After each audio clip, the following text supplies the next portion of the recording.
I, of course, am aware that many rumors surround vouchers. I'm not going to spend your time chasing those rumors because there are far too many and because I believe they're being spread to distract voters from the merits of the proposal, which merits are sound. So what are those merits?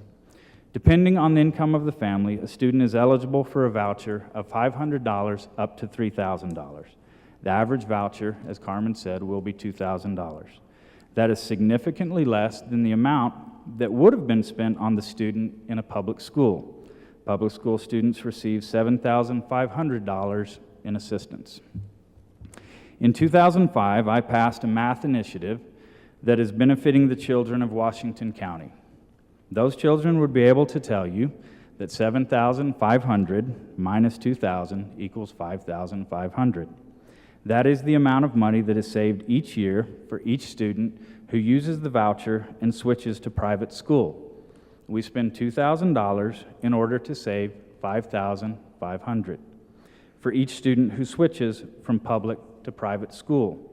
It's not accurate to say that vouchers are costing the system.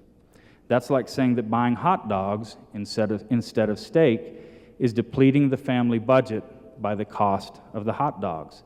It's not true. Rather, the family budget is being increased by the amount of the savings.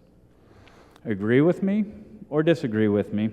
I hope my friends in Washington County at least agree that I am candid, at times troublingly so. So let's dig a little deeper into those numbers to give you the data you're really after. Will vouchers cost money or save money? You've heard huge numbers on both sides of the ledger. You just heard a huge number. The answer depends on how many students take the incentives provided by vouchers and switch from public schools to private schools. I have to admit, it seems that both sides seem more interested in hyperbole than math and straight answers at times. And in a democratic system, that's troubling. So here's the simple answer, which I cleared yesterday with the legislative fiscal analyst. The program pays for itself when 1% of our school-age population switches from public to private schools. Below that, there is cost. Above that, there is savings. Like it or not, that is the simple financial fact.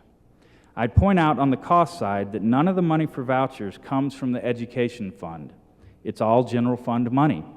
So I believe the argument can be fairly made that in a worst-case scenario, if not a single student switches, vouchers will not cost public education. It's all additional money that could have been spent on roads, Medicaid, or anything else.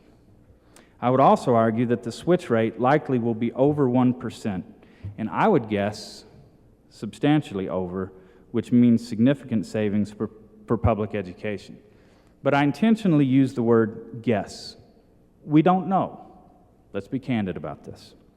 I believe the number will be high, the number of switchers, because of the significant numbers of Utahns who have availed themselves of other choice options that have been made available, such as charter schools, the Carson Smith Special Needs Scholarships, and online offerings.